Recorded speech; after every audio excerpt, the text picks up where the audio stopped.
Range laya na, Mot nagpamalas sa Taiwan. So tara.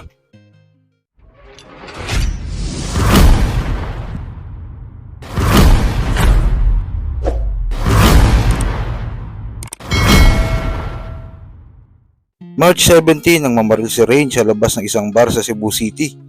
Nabaril niya ang isang foreigner dahil daw binastos nito ang kasama niyang babae. Agad siyang tumakas at pumunta sa bahay ng kanyang manager. Agad din siyang nahuli ng araw na yun. Magdadalawang buwan na mula ngayon, nakita natin nag-post si Range sa kanyang FB page na Range 999 dahil nung huling post pa ay noong April 17 nang ilipat siya sa kulungan at kahapon nga lang May 14 ay muli itong nag-post.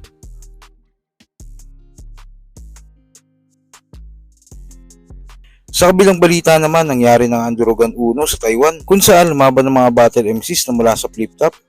Nilabanan nila ang mga MCs sa nasabing lugar at ang main event ay sa pagitan ni Kairam at Sinyo. Sa kaka-upload nga lang na battle sa pagitan ni Mot at Ching. Pumalag naman ang sulat ni Ching, pero iba talaga yung Mot kahit saan mo dalin. Shoutouts muna sa kalabang ko.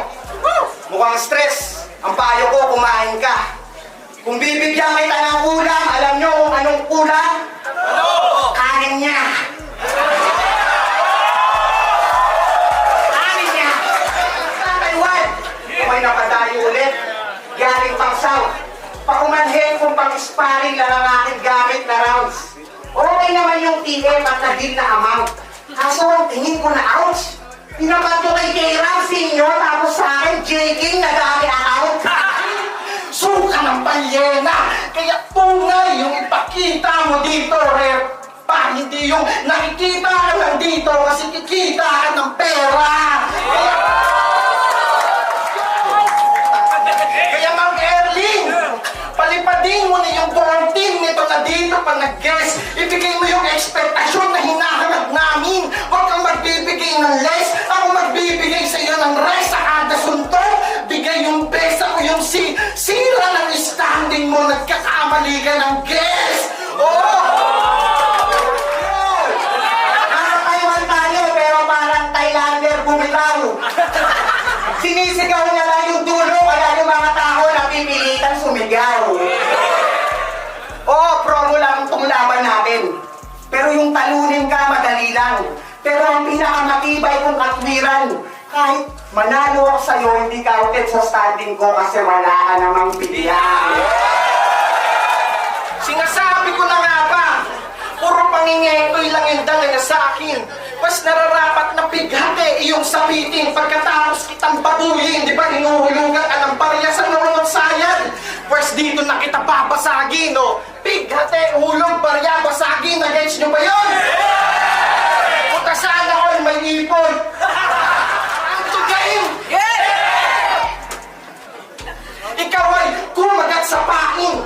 Ngayon sakit mararanasan. Yung bars sa akin, di mo inaasahan. Kasi nakaset up tong bigayan. Sige ngayon mo ako yabangan na meron kang panalo na kasama yung may ikakasa tong kalaban.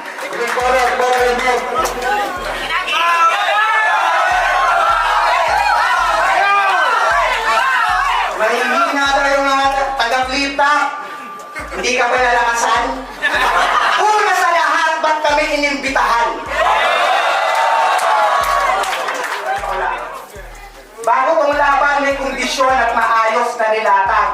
Sakto lang yung TF at komisyon, kaya exhibition game lang dapat. Kaso ito, tumiskusyon, gusto may jogging na igawad. Tanginang to para desisyon, kala mo siya yung nagbayad. Nagmamadali sa ambisyon, ang gusto sumikat agad. Kaso ang sabik sa atensyon ay desperadong tinatawag. Kaya mahiya ka, iho. At isipin nyo mismo, ito yung red for a cause para kay Kessel. May kalakit benepisyo. Para sa nagpapagaling, kaya kami naparito. Tapos isipin nyo si Ching magmagaling yung motibo. Delikado na to. Sa mga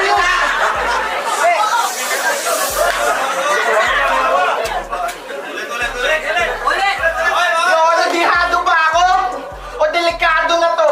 Kapag tinalo kita, para ko na rin tinalo yung mga tinalo mo. Oo, aminado ako.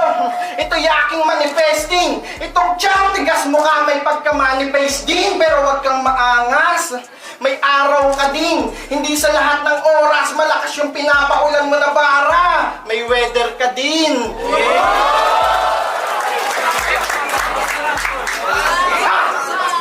May weather ka rin na mahina. Gaya nung huli niyang pinakita, mukhang pumupurol ka na ata. Sakto para tumalin yung bara, tinapat ka sa batang maghahasa. At sa huling balita, na-upload na nga ng Flip Top ang laban sa pagitan ni Turdy at Romano. Naging maganda naman ang palitan nila all 3 rounds. Pero nakuha ni Romano ang panalo. Sa roundan nga ni Romano, dito tinira niya ang liga ng Motus at mga MCs. Damay pati ang ulo nito at bayaw niya na si M-Site. Nag-react nga si Class G sa linya na ito ni Romano dahil isa siya sa MCs ng Motus. At binanggit pa siya mismo ni Romano. Na lang tayo, ito ba yung bata mong undefeated? Undefeated! Balita ko daw, walang talo to. Naalala ko tuloy yung amo mong si Sight, ganyan na ganyan siya nung tinalo ko. Ano, Pita? Tignan natin kung may magagawa pa yan. 20K sa Motus, trip mo lang. Pwes isama mo si M-Sight, pakikitaan mga to. Ibang trip tong dala ko.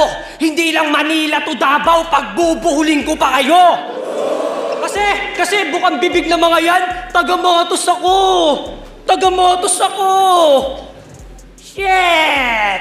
Aasim, di ba? Kahit i-rep mo yan ang i-rep, papanisin lang kita. Yo! Kasi unang round to ng isa buhay. At sa isa buhay, di ka threat. Ito'y deja vu sa tournament kasi taga-Motus din pag-iinitan.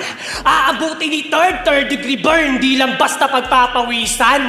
Kaya paano nyo iyayabang sa akin yung liga nyong pinanggalingan kung yung mismong amo nyo nga sa turna, ginawa ko lang praktisan? Tangina! Kasi bago marating yung dulo ng turna, 3 pa dapat kong hakbangan. Pero unahin ko man tong pangatlo, wala pa rin yung puntos, hayop ka.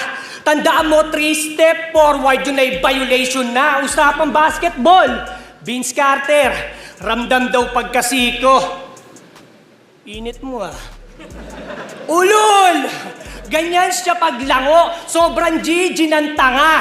Vince Carter pagpalo, ang tumi 360, panga. Kaya sino dito mga taga-Motus, taas kamay? Taas kamay! Wait lang sir ah. Bibilangin ko lang itong mga walang bilang.